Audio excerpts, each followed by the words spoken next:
मैं हमारी नेता प्रियंका गांधी जी को 1 मिनट में इस विधानसभा की पृष्ठभूमि बताना चाहता हूं। आदरणीय प्रियंका जी, ये खातेगांव विधानसभा के पास में नेमावर क्षेत्र है, ये धर्म क्षेत्र है। नर्मदा कल कल करके यहाँ बहती है। यहाँ जैन संत विद्यासागर जी का एक निवास भी यही है। यहाँ पे जो वर्तमान विधायक है बीजेपी का, उसने उसके साथियों ने इस क्षेत्र को शराब और जुए का अड्डा बना दिया। इस नेमावर की पवित्र धरती पे उसके प्रतिनिधि ने 5 आदिवासियों की हत्या, 3 बच्चों के साथ बलात्कार, उसके माता पिता 5 को हत्या करके नेमावर की पवित्र धरती पे 10 फीट गहरा गड्ढा खोद के नमक और यूरिया के अंदर 3 महीने उनकी लाशें सड़ती रही। पवित्र क्षेत्र को दूषित किया। कमलनाथ जी को जैसे ही पता चला इस जघन्य हत्याकांड का, 5-5 लाख रुपए के 5 चेक 25 लाख रुपए मैं लेके आया। उस पीड़ित परिवार को मैंने दिए। कमलनाथ जी तत्काल आए दूसरे दिन, लेकिन अगले 4 गांव छोड़ के मुख्यमंत्री शिवराज चौहान का इलाका लगता है बुधनी, एक बार भी इतने जघन्य हत्याकांड के आदिवासी भाई बहनों के आंसू पोंछने नहीं आया। इसलिए मैं अनुरोध करता हूं साथियों, राजनीति के संत स्वर्गीय कैलाश जोशी जी के सुपुत्र दीपक जोशी जी को प्रियंका गांधी जी ने टिकट दी है। ये अब हमारा दायित्व बनता है कि भाई दीपक जोशी को हजारों हजार वोट से जिता के कांग्रेस का एक झंडा देना, ताकि भोपाल की विधानसभा में जाके वो लगा दे। मैं आमंत्रित करता हूं भाई दीपक जोशी जी को आए और अपने साथियों को संबोधित करें। भाई दीपक जोशी जी हमारी इस चुनाव सभा को संबोधित करने के लिए पधारी हमारी राष्ट्रीय नेता श्रीमती प्रियंका गांधी जी, मंचासीन सभी हमारे सहयोगीगण, उपस्थित सभी माता बहनों एवं कार्यकर्ता साथियों, नागरिक बंधुओं, ये सिद्ध क्षेत्र है। भगवान सिद्धेश्वर नेमावर में विराजमान है।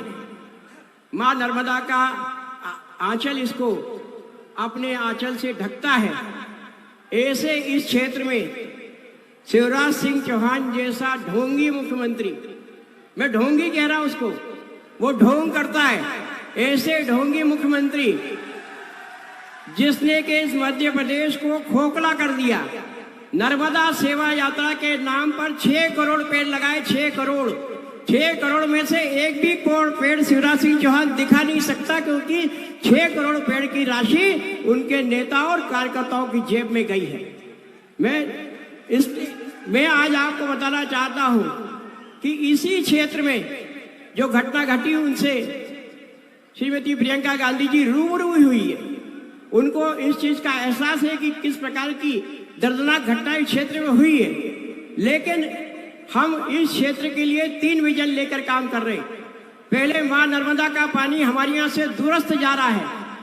हम जब तक हमारे एक एक खेत को पानी नहीं दे देंगे, तब तक मां नर्मदा को ऊपर नहीं जाने देंगे।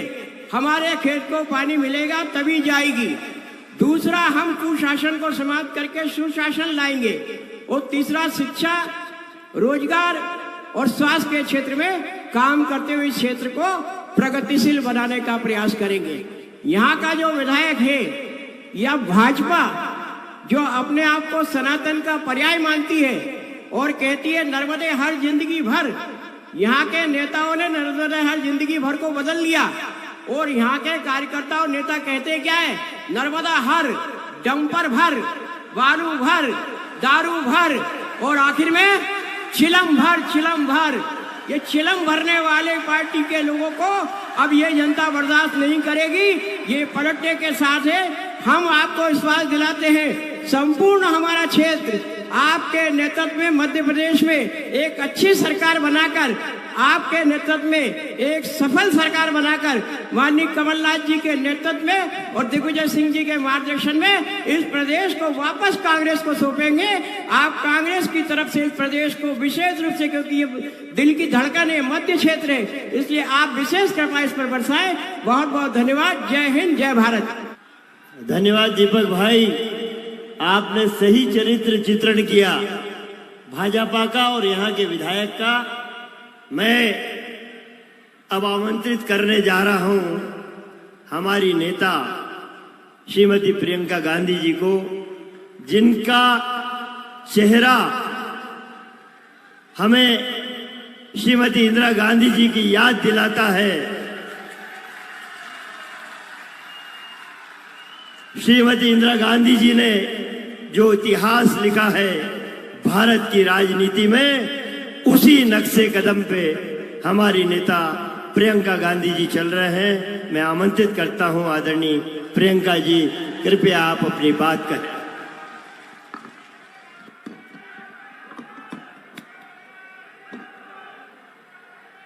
त्वदीय पाद पंकजम नमामि देवी नर्मदे। चामुंडा देवी जी की जय। जय महाकाल। देवास खाटे गांव की धरती को मेरा प्रणाम।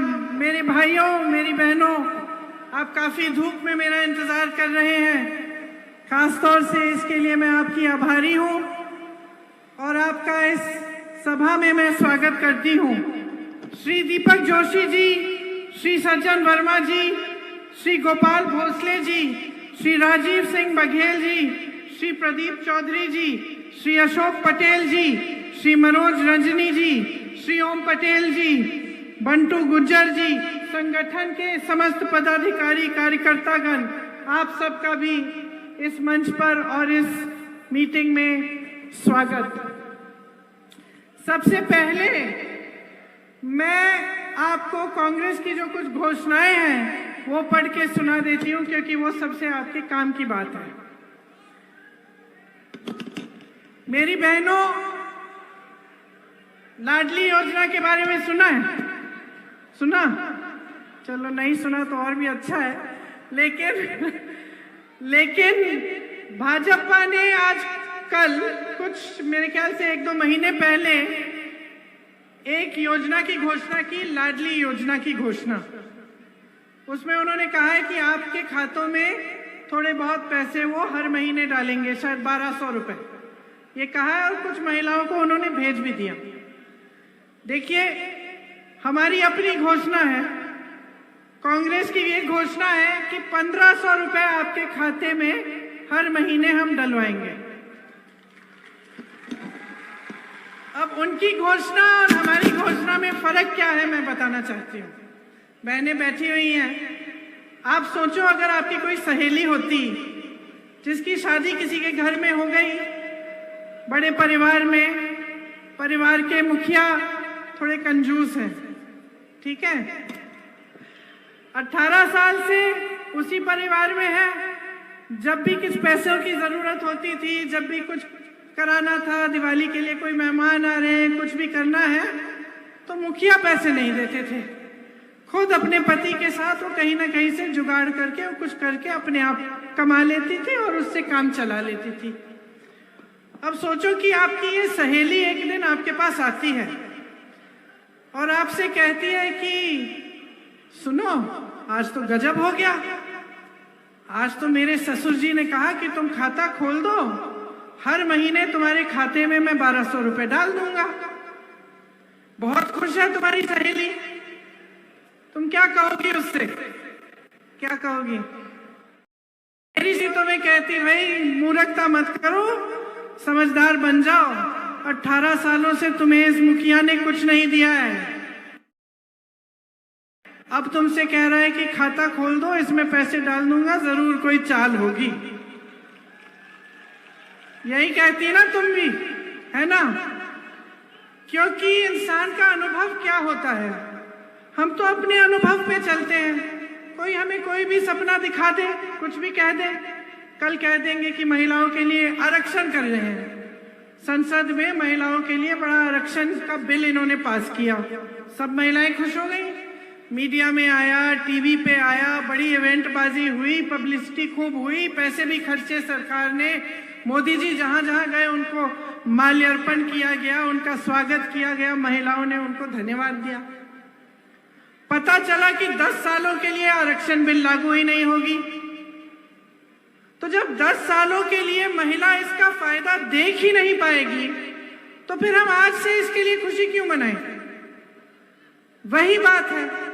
और यही मुख्य बात मैं कहना चाहती हूँ कि इनकी घोषणाओं को समझो, किस लिए की जा रही है।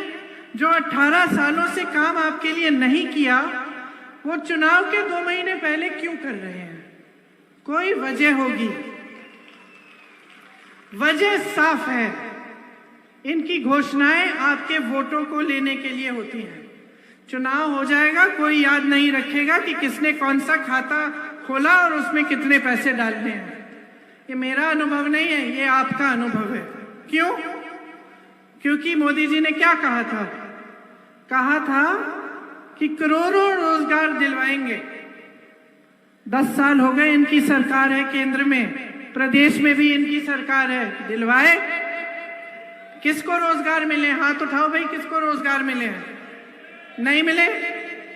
फिर इन्होंने क्या कहा था? महंगाई कम करेंगे। बताइए बहनें, क्या हालत है आज?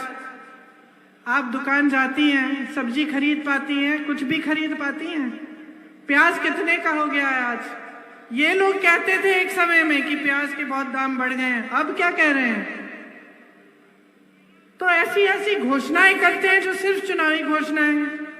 अब मैं जो पढ़ने जा रही हूं, इनको अच्छी तरह से समझो, सुनो कि क्या घोषणाएं हैं हमारी, और फिर मैं आपको ये बताऊंगी कि आपको इन पर भरोसा क्यों करना चाहिए। देखिए, महिलाओं को जैसे मैंने कहा 1500 रुपए प्रति माह अपने खाते में, आपके खाते में जाएंगे।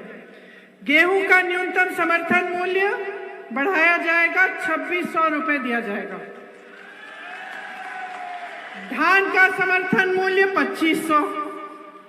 अब हम किस आधार पर कह रहे हैं? चुनाव के आधार पर नहीं कह रहे हैं। छत्तीसगढ़ आपके पास में है, पास वाला प्रदेश है, पड़ोसी प्रदेश है आपका। 2400 रुपए धान मिल रहा है। अभी कांग्रेस की सरकार खरीद रही है धान 2400 रुपए में आज के दिन, और चुनाव के लिए नहीं किया गया था ये काफी समय से चल रहा है। उस आधार पे हम कह रहे हैं कि यहाँ पे भी हम 2600 का गेहूं और 2400 का धान खरीदेंगे। फिर हम कह रहे हैं कि किसान के कर्ज माफ किए जाएंगे। अब किस आधार पे कह रहे हैं? हम इस आधार पे कह रहे हैं कि कांग्रेस के प्रदेशों को देखो, छत्तीसगढ़ में किसानों के कर्ज माफ किए गए हैं, राजस्थान में किसानों के कर्ज माफ किए गए हैं, कर्नाटका में किए थे, और आज हम कह रहे हैं कि आपके कर्ज माफ करेंगे। क्योंकि जब 15 महीनों के लिए मध्य प्रदेश में आपने पिछली सरकार कांग्रेस की चुनी थी, तो उन्होंने, कमलनाथ जी ने किसानों के कर्ज माफ करना शुरू किया था। तो हम उस आधार पर कह रहे हैं कि फिर से आपके कर्ज को माफ किया जाएगा। 100 यूनिट बिजली की बिल आपको माफ होगी और 200 यूनिट बिजली की बिल हाफ होगी, मतलब आधी की जाएगी। इसका भी आधार है, ये भी पहले किया गया था और कांग्रेस के प्रदेशों में हो रहा है आज भी। पुराना पेंशन यहां लागू होगा। पुराना पेंशन राजस्थान में आज लागू है, छत्तीसगढ़ में लागू है, हिमाचल प्रदेश में लागू है और कर्नाटका में लागू है। इस आधार पर हम कह रहे हैं कि हम मध्य प्रदेश में भी पुराने पेंशन को लागू करेंगे। गैस सिलेंडर को हम 500 रुपए में देंगे। जब कांग्रेस की सरकार थी तो आपको 425 रुपए में मिलता था। आज कहीं भी जाएं 1200 रुपए, 1400 रुपए में। हाँ, चुनाव आ रहा है, उसको चुनाव के लिए कम कर दिया, वो अलग बात है। देखिए बहनें, सुन लीजिए, ये नहीं है कि पिछले 5 सालों से, जब से इनकी सरकार रही है, 18 सालों से आप संकटों का सामना नहीं कर रही थी। ये नहीं है कि उस समय आप गरीब नहीं थे, आप आज गरीब हैं चुनाव से पहले। तो ये सारी स्कीमें उस समय क्यों नहीं लागू की इन्होंने? आज क्यों बता रहे हैं? सरकार तो इन्हीं की थी ना, सरकार इन्हीं की थी। तो रोजगार क्यों नहीं दिए? मध्य प्रदेश में आज तमाम पद खाली क्यों हैं? बताइए। यहाँ नौजवान खड़े हैं, आप सबने कहा रोजगार नहीं दिए, लेकिन आपको मालूम है कि कितने पद खाली पड़े हैं? कि जैसे स्वास्थ्य व्यवस्था में आप देखें, तमाम पद 90% से ज्यादा हर स्तर पर खाली पड़े हैं। विश्वविद्यालयों में शिक्षकों के पद खाली हैं, क्यों नहीं भरे? आपकी सरकार रही है 18 सालों से, भैया भर सकते थे। आजकल तो नौजवान कोई ऐसा नहीं है जो पढ़ा लिखा नहीं है। गरीब से गरीब परिवार में आजकल माँ बाप मेहनत इसलिए करते हैं कि बच्चा पढ़े लिखे और उसका भविष्य मजबूत बने, उसको अच्छा रोजगार मिले। तो तमाम पढ़े लिखे बच्चे हैं, नौजवान हैं, कईयों ने भर्ती की परीक्षाएं की। भर्ती की परीक्षाओं में भी आपने घोटाला कर दिया। आपने दी है, रोजगार मिला? पद खाली पड़े हैं ना, घोटाला हुआ होगा उसमें, और क्या है ना। इस प्रदेश में जितने घोटाले हुए हैं शायद देश के किसी और प्रदेश में नहीं हुए होंगे इनके कार्यकाल में। मेरे पास एक लंबी लिस्ट होती थी, मैं पढ़ के थक गई। मैंने कहा भाई मैं पढ़ना छोड़ दूं। सबको मालूम है कि भ्रष्ट सरकार है और घोटाले पे ही चलती है। आपसे पैसा लिया जाता है, छीना जाता है, बड़े बड़े उद्योगपति और बड़े बड़े नेता खा जाते हैं। सब जानते हैं। आप जानते होंगे, आपने भर्ती की परीक्षा दी। जब आप किसी काम के लिए जाते हैं या किसी सरकार के किसी डिपार्टमेंट में जाते हैं काम कराने के लिए, तो बगैर घूस के होता है? नहीं होता ना। क्या सरकार का काम है कि आपसे घूस ले, कि सरकार का काम है कि आपकी संपत्ति वापस आपके जेब में डाले? बताओ। सही तरह से सरकार चलेगी ना, तो आपकी जो संपत्ति है वो आपके जेब में वापस डाली जाएगी। कैसे? ये जो घोषणाएं मैं कर रही हूं, ये जो स्कीम है, ये वही स्कीम है जिनसे जो आपके पैसे हैं वो आपके पास वापस आए। क्योंकि जो सरकार के पैसे हैं ना, वो सरकार के नहीं होते भाई और बहनों। सरकार का नाम होता है उस पे, वो है आपके देश के पैसे हैं, प्रदेश के पैसे हैं। तो अगर आपके लिए नहीं खर्चे जा रहे हैं तो आपको सतर्क होना चाहिए, आपको सवाल उठाना चाहिए। आपको ये सवाल उठाना चाहिए कि ये किसानों का क्षेत्र है, ठीक है? अब आप इतने संकट में हैं, यहाँ के किसान रो रहे हैं, महंगाई इतनी है, पेट्रोल डीजल हर चीज पे जीएसटी लगा रखा है, ट्रैक्टरों पे जीएसटी है, इस पे जीएसटी, उस पे जीएसटी, खाद नहीं मिलता, यूरिया नहीं मिलता। नर्मदा जैसी महानदी है यहाँ, लेकिन पानी नहीं मिलता। आपने प्याज उगाई, उसका क्या हुआ? निर्यात के समय ड्यूटी बढ़ा दी, उस समय आपसे कम दाम में खरीदा, और आज 100 रुपए का हो गया है ना प्याज। तो आपको सवाल उठाना चाहिए कि भाई हम मेहनत कर रहे हैं, हम इस देश के वासी हैं, हम इस जमीन को सींच रहे हैं, हम इस देश की रीढ़ की हड्डी हैं, हमारे लिए ये सरकार क्या कर रही है? ये सवाल आपको उठाना पड़ेगा।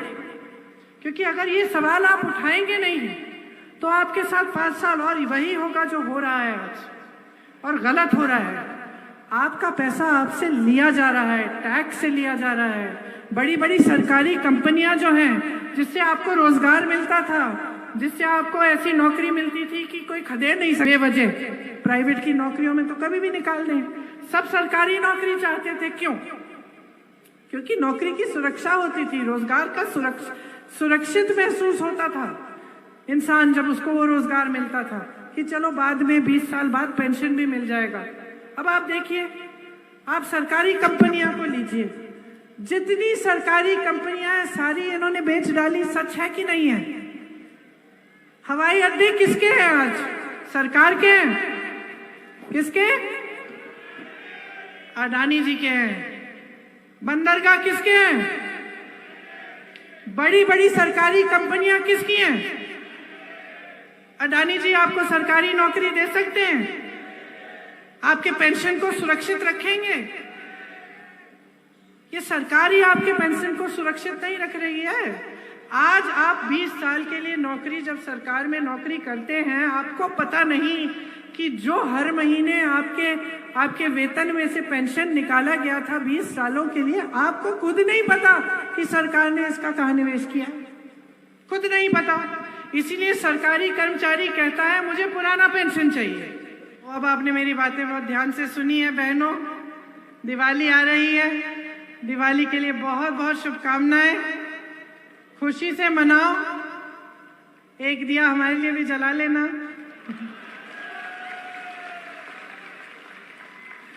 बहुत बहुत शुभकामनाएं दिवाली के लिए, और एक बार मेरे साथ जोर से कहिए जय हिंद। धन्यवाद। बहुत बहुत धन्यवाद दीदी, आपने अपना बहुमूल्य समय हमें यहाँ दिया, इसके लिए हम सब देवासवासी आपके आभारी हैं। और पूरे क्षेत्र से पधारे हुए समस्त कांग्रेस के ऊर्जावान साथियों को बहुत बहुत धन्यवाद, सादर प्रणाम।